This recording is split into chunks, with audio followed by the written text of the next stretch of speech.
అందరికీ welcome to my channel mercy honey. చూసారా ఉర్సు మండపం కూడా రెడీ అయిపోయిందండి. అదేదో పెళ్లి మండపం లాగానే చూసారా సౌండ్ బాక్సులు, బాబోయ్ దాని పక్క నుంచి వెళ్తే వాళ్ళ చెవులు పగిలిపోతాయేమో అంతంత పెద్ద బాక్సులు పెట్టారు. ఒక పక్క ఏమో పూలు అమ్ముతున్నారు, ఇంకొక ఇక్కడ నుంచి అయితే షాప్స్ స్టార్ట్ అయ్యాయండి. చూసారా చలికి షాప్లలో ఉండే వాళ్ళు కూడా మొత్తం కవర్ చేసుకొని పడుకున్నారు. ఫస్ట్ రోజు అయితే అంతగా క్లౌడ్ లేదండి, ఇదైతే సెకండ్ డే రోజు తీసానమాట. నేను మామూలుగా డీజేలు పెట్టి వెహికల్స్ వస్తాయండి బాబా, ఆ వెహికల్స్ వస్తే మొత్తము మా ఇంట్లో విండో గ్లాసెస్ కూడా అదురుతాయి అనమాట. కానీ ఈసారి దేవుని దయ వల్ల అవైతే రాలేదు, మాకైతే ప్రశాంతంగా గడిచిందండి. ఇలా పీస్ఫుల్గా ఉంటే 2 days ఏంటి 4-5 days ఉన్నా మాకు ఎలాంటి డిస్టర్బెన్స్ ఉండదన్నమాట. ఇంకా సరే పిల్లలకి ఏదైనా కొనిద్దాము అని చెప్పి ఆఫ్టర్నూన్ అయితే వెళ్ళామన్నమాట. ఈవినింగ్ అయితే క్లౌడ్ ఉంటుందని చెప్పి మా జోయితం ఏదో చూసిందంటే అది కావాలని రిక్వెస్ట్ చేస్తుంది. మా మోన్ గాడికి అయితే ఇదిగోండి 100 రూపీస్కి ఒక ట్రక్ అంటే ట్రక్ తీసి ఇచ్చాను, బాగా పెద్దగానే ఉందన్నమాట. ఇంకా ఆ ట్రక్ పట్టుకొని వాడి సంబరం చూడాలి. అక్కడ బ్యాంగిల్స్ ఉంటే మా జోయితం కొనిపిద్దాం హ్యాంగింగ్స్ అని చెప్పి వెళ్ళామండి. మా జోవితమ్మ కంటే ముందు మా మూన్గాడే చేయి జాపుతున్నాడు అనమాట వాడికి కావాలని. వాడికి చూపించిన కలర్ అయితే నాకు నచ్చలేదండి, కళ్ళు జిగేల్మన్నాయి. మల్టీ కలర్ వద్దమ్మా అంటే అస్సలు వినట్లేదు, ఏడుస్తున్నాడు, కిందికి దిగిపోతున్నాడు అనమాట. ఇంకా సరే అన్నట్టు కొనిచ్చాను. 4 o'clock నుంచి క్లౌడ్ స్టార్ట్ అవుతుందండి. ఇక్కడ త్వరగా చీకటి అయిపోతుంది అనమాట. ఇంకా అందుకు నేనైతే పైకి వచ్చి వీడియో తీస్తున్నాను. టెడ్డీ బేర్స్ అయితే భలే నచ్చాయండి, కానీ ఇంట్లో మొత్తం టెడ్డీ బేర్సే ఉన్నాయని మా హస్బెండ్ అరుస్తాడని నేనైతే తీసుకోలేదన్నమాట.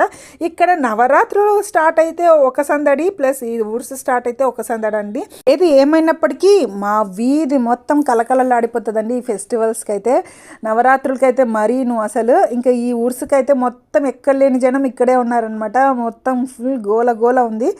ఏంటంటే ఒకటే ప్రాబ్లము, పిల్లలు కిందికి వెళ్ళినప్పుడు కొద్దిగా జాగ్రత్తగా చూసుకోవాలి అంతే అనమాట.